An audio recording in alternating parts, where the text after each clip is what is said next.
Les passions qui créent des dissensions et rendent la prière impuissante. Vos querelles viennent des mauvaises passions qui vous agitent. Vos prières ne sont pas exaucées, parce qu'elles sont inspirées par la soif de jouir, 1 à 3. L'amour du monde et l'humble soumission à Dieu. Les lecteurs devraient savoir qu'une telle manière d'être fait d'eux des adultères qui, en aimant le monde, se constituent ennemis de Dieu. L'Écriture n'enseigne-t-elle pas que Dieu nous aime d'un amour jaloux? Mais il nous accorde une grâce d'autant plus excellente. C'est pour cela qu'un autre passage dit, il résiste aux orgueilleux, mais fait grâce aux humbles. Il faut donc vous soumettre à Dieu, c'est le moyen de vaincre le diable, vous approcher de Dieu, pour qu'il s'approche de vous, vous purifier, si votre cœur a été partagé, sentir votre misère et vous repentir profondément, vous humilier devant celui qui vous élèvera, avril 2010. La médisance. Médire de son frère ou le juger, c'est se mettre au-dessus de la loi. Celui-là seul est législateur et juge qui a le pouvoir de sauver et de perdre, novembre 2012. Convoitise funeste, amour du monde et amour de Dieu, la médisance. Verset 1. Relation avec le prochain, avec le monde, avec Dieu 4.1 à 5.6. Verset 1 à 12. Convoitise funeste, amour du monde et amour de Dieu. La sagesse terrestre, charnelle et diabolique, qu'a décrite l'apôtre, Jacques 3.15, a pour fruit naturel ses guerres et ses combats, mots choisis à dessein pour exprimer fortement l'idée des divisions et des querelles. Le premier indique l'état permanent, le second les éclats par lesquels ils se manifestent. Il ne s'agit pas de discussion entre docteurs, mais de disputes sur le tien et le mien. Jacques en appelle à la conscience de ses lecteurs. Elle leur montrera la cause de ces luttes dans leur passion charnelle, versets 1 à 3, dans leur cœur partagé entre l'amour de Dieu et l'amour du monde, versets 4 et suivants. Jacques considère ces voluptés, grec plaisir, établies dans nos membres, dans la chair en général, Romains 6.13, Romains 7.23, comme sur un terrain, où elles luttent, grec batailler, contre les meilleures dispositions de l'âme, une Pierre 2.11, et portent en elles le trouble. Toute convoitise à laquelle on laisse un libre cours détruit tôt ou tard l'union entre les chrétiens. Verset 2. Puis, vos espérances déçues vous remplissent d'envie les uns contre les autres. L'auteur ne parle pas du meurtre proprement dit, mais de cette haine mortelle qui est un meurtre aux yeux de Dieu, Matthieu 5.21, Matthieu 5.22, 1 Jean 3.15. L'enchaînement des idées, dans ce verset, n'apparaît pas clairement et a été expliqué de diverses manières. Le plus simple est d'admettre que l'auteur a voulu marquer 3 degrés dans le développement par lequel les voluptés produisent les guerres et les combats, verset 1. Vous convoitez, grec, vous n'avez pas, alors, grec, vous tuez et jalousez, et cependant vous ne pouvez pas obtenir, alors vous combattez et vous menez guerre. Par la dernière proposition du verset 2, Jacques amène un nouvel ordre d'idées, vous ne possédez pas, parce que vous oubliez ou négligez le seul moyen d'acquérir les vrais biens, la prière, Matthieu 7.7, Matthieu 7.8. Verset 3.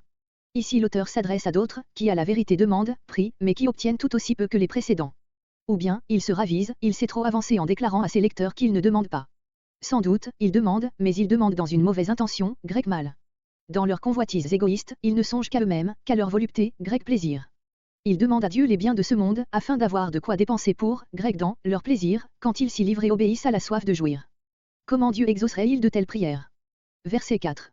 Le mot adultère doit se prendre au sens spirituel, d'après l'image connue dans laquelle Dieu figure comme l'époux de son peuple, Ésaïe 54.5, Jérémie 3.6 et suivants, Psaume 73.27, Ézéchiel 23.27, Osée 2.4, ou Jésus-Christ comme l'époux de son Église, Matthieu 9.15, Éphésiens 5.22 et suivants. L'adultère, Matthieu 12.39, de celle-ci consiste dans l'infidélité dont elle se rend coupable par son amour du monde, incompatible avec l'amour de Dieu, Matthieu 6.24, comparé Romains 8.7.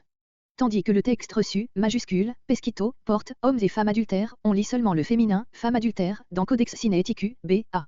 C'est l'épouse, en effet, c'est-à-dire le peuple de Dieu, l'Église, ou, si l'on préfère individualiser, puisque le mot est au pluriel, ce sont les âmes qui deviennent infidèles, adultères, par l'amour du monde.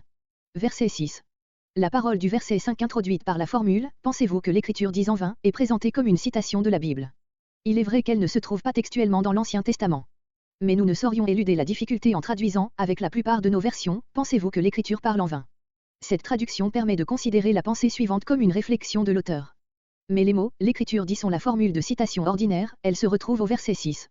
Il n'est pas admissible que sa signification change d'un verset à l'autre. Il est plus probable que Jacques a cru que ces mots se trouvaient dans l'Écriture. Paul commet une semblable erreur de mémoire dans 1 Corinthiens 2.9, Éphésiens 5.14, voir les notes. L'idée exprimée par cette citation se retrouve en plus d'un passage, Exode 20.5, Zacharie 8.2. C'est celle d'un amour de Dieu pour son peuple, qui va jusqu'à la jalousie, idée qui a son point de départ dans la comparaison de l'amour conjugal appliqué aux relations de Dieu avec les siens, verset 4. Ce qu'il y a de particulier, dans notre passage, c'est qu'il indique, comme objet de cet amour jaloux, l'esprit qu'il a fait habiter en nous, non le Saint-Esprit communiqué aux chrétiens, Romains 8.9, mais plutôt l'esprit dont tout homme est doué, Jacques 2.26, Genèse 2.7. Cette version nous paraît la plus exacte et la mieux appropriée au contexte.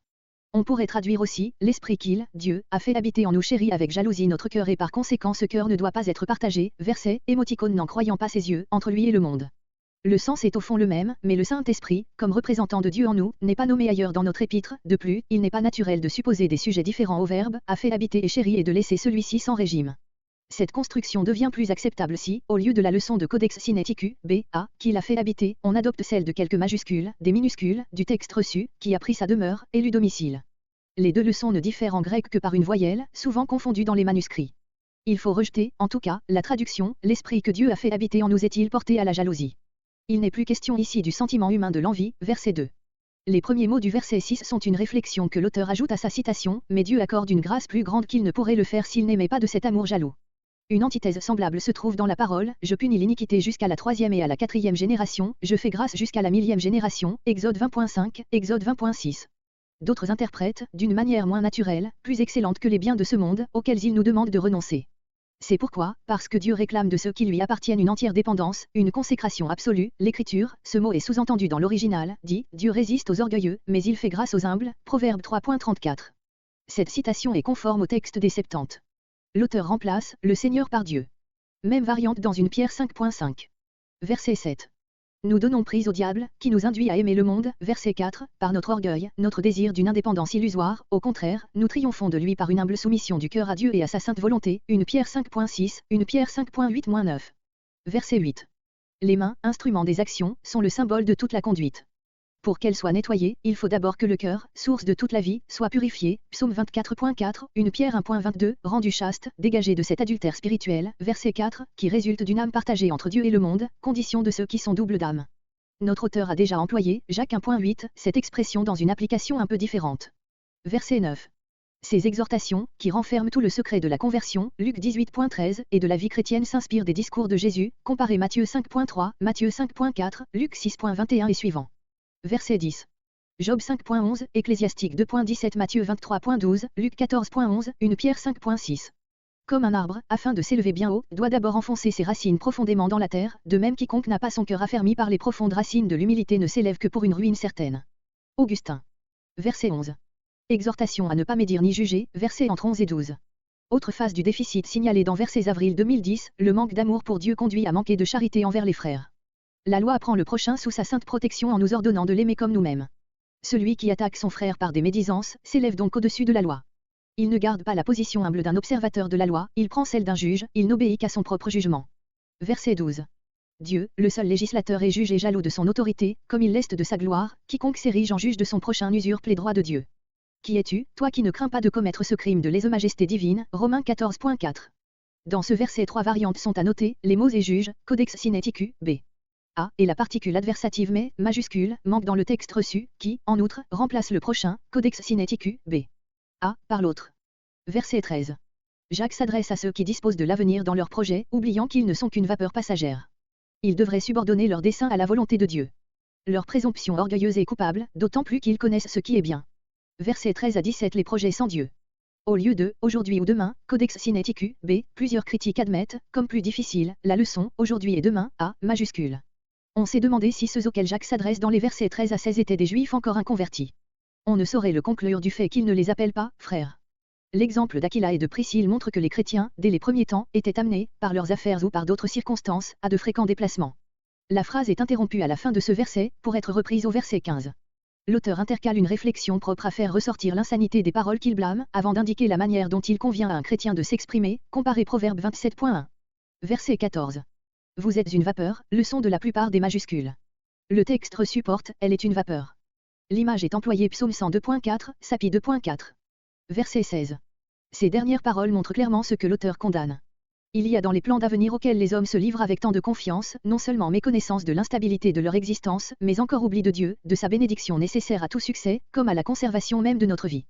Ces pensées orgueilleuses, cette attitude présomptueuse, le même mot est traduit par « orgueil » de la vie 1 Jean 2.16, note, sont une véritable impiété. De nombreux passages des Écritures nous mettent en garde contre cette fausse confiance, Luc 12.16 et suivant, Job 14.1 et suivant, Psaume 102.11, Psaume 102.12, Psaume 144.4.